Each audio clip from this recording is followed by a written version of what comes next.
এতটা বিপদে পড়বো তারাপীঠে গিয়ে কখনো ভাবতে পারিনি। চলো এভরিওয়ান, সবাই কেমন আছো বলো, কমেন্ট করে জানাবে কিন্তু। আর আমার ভিডিওগুলো তোমাদের কেমন লাগছে একটু প্লিজ কমেন্ট করে জানিও, কারণ তোমাদের সুন্দর সুন্দর কমেন্ট আমার ভিডিও বানাতে আরও উৎসাহ বাড়িয়ে দেয়। আর আমি আজকে অত ভালোভাবে ভয়েস দিতে পারছি না, কারণ আমি এরমভাবে ভয়েস দিতে দিতে আমার মাথা খারাপ হয়ে যাচ্ছে, জানো তো। আমি যেরকম সেরকমই ভালো, এই খাচ্ছিলাম যাচ্ছিলাম এসব বলতে বলতে আমার মাথা খারাপ হয়ে যাচ্ছে না বাবা। আমি তো পশ্চিম মেদিনীপুরের মানুষ, তাই খাইটি যাইটিতেই অভ্যস্ত। ঠিক আছে চলো, ফ্রেশ হয়ে নিচে এসে দেখি একটু বাইরে যাবো কি না। অঝোর নয়নি বৃষ্টি, আর ঘুরতে এসে এরকম বৃষ্টি কার ভাল লাগে বলো, এটাই হচ্ছে বড় বিপদ। এমন বিপদে পড়বো ভাবিনি, তারপর ভাবলি চলো এমন যখন বৃষ্টি হয় রে তাহলে একটু খাবার খেয়ে নিই সকালে। তাই সবাই মিলে বসে গেছিলাম একটু জল খাবার খেতে, লুচি আর ঘুগনিটা এখনই এডিট করতে দেখে তো আমার জিভে জল চলে আসছে, কারণ ঘুগনিটা কি দারুণ ছিল খেতে, মানে সে বলা যাবে না। আমার তো এখনও জিভে জল, তাই একটুখানি এই আপটা একটু ঘিটে নিলি আর কি। তারপর চলো হোটেলের সাইডে একটু বেরিয়ে পড়লাম। হোটেলের সাইডে একটা সুন্দর পার্ক বানানো আছে, পার্কে একটু সবাই মিলে ঘুরু করছিলাম।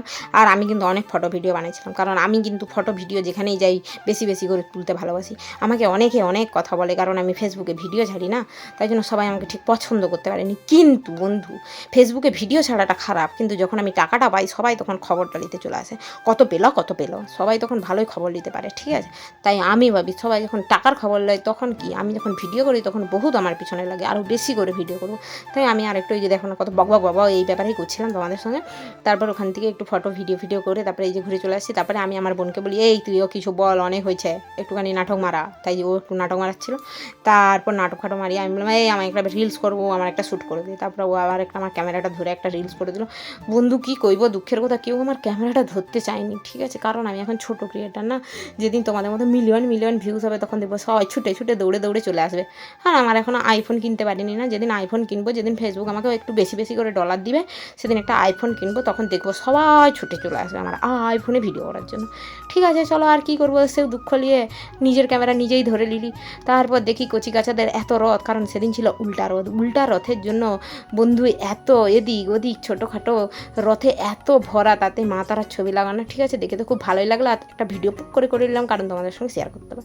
তারপরে এই দেখো এত পেয়ারা বিক্রি হচ্ছিলো, এত ল্যাংচা মিষ্টি সব কিছু দেখে তো আমার লোভে জিভে জল চলে আসছিলো। কিন্তু কী করবো বলো, সবাই যে আমার সঙ্গে যারা আসছিলো তারা সবাই ছুটে যাচ্ছিলো। আমি কোথায় হারিয়ে যাবো বাবা, আমার ভয়ে মেরে আমিও ছুটে চলে এলি, আর কিচ্ছু খাওয়া হয়নি। কী আর করবো, দেখেই চলে গেলি আর ক্যামেরা বন্দি করতে। তারপর আস্তে চলে গেলি। তারপর তো এত সুন্দর ফটোগুলা দেখছিলি গো, মা তারার কি বলবো, এত সুন্দর কি দাম, যেন দাম শুনে তো মনে হয়েছিল আমার কিডনি ফিডনি সব বাড়ি আসবে। বাবারে বাবা, আমি তাই জন্য আর কিনিনি করে বাবা।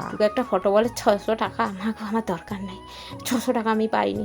তাই ভাবলি চলো এখন কিনবো নি, ঠিক আছে, আমি একটু ভিডিও করে নিই, যেদিন আমি একটু বেশি ডলার কামাইবো সেই ডলার দিয়ে আবার কিনে নিয়ে যাবো। সেই কারণে আমি আর ফটো ভিডিও করে নিচ্ছি, কিন্তু কিচ্ছু কিনিনি, বাস সবার ফটো ভিডিওগুলো শুধু আমি তুলে নিচ্ছি। এই দেখো আবার একটা কুচি রথ বেরিয়ে পড়ছে। আমার এরকমভাবে কথা বলতে কি ভাল লাগে সে তোমাদেরকে বলে বোঝাইতে পারবো না। আমি এটা খাবো যাবো না এসব বলতে পারি না। এই দেখো ফটোগুলো শুধু দেখবো বন্ধু, দেখলে তোমাদেরও মনে হবে এটা ওটা কিন্তু পয়সা পকেটে তো পয়সা নাই, গরিব মানুষ কোথা পাবো, সেই জন্য একটু ফটোই তুলে নিচ্ছি আর কি, ভিডিও করে নিচ্ছি। যদি তোমাদের শেয়ার করলে তোমাদের একটু ভালো কমেন্ট পাই সেই আশায়, কারণ সুন্দর কমেন্ট আসলেই তো তবেই তো আরও ভিডিও বানাইতে ভালো লাগবে না। তাই তোমাদের তারপর চলে আসছিলাম এই দেখো মায়ের চরণতলে।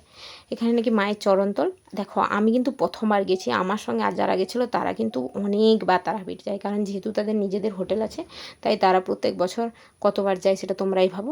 তাই তারা সব কিছুই জানে। তাই আমাদের বলছিল এটা মায়ের চরণতল, তাই এখানে একটু দর্শন করে তারপরে বলছিল যে এই সিঁড়িটা দিয়ে গেলেই তারা মায়ের দর্শন হবে। তাই আমি সেটাও ভিডিও করে নিচ্ছি, কিন্তু আজকে তো যাচ্ছি নি, যাবো কালকে, সেই কারণে এখন ভিডিওটা ভালো করে দিচ্ছি, ঠিক আছে।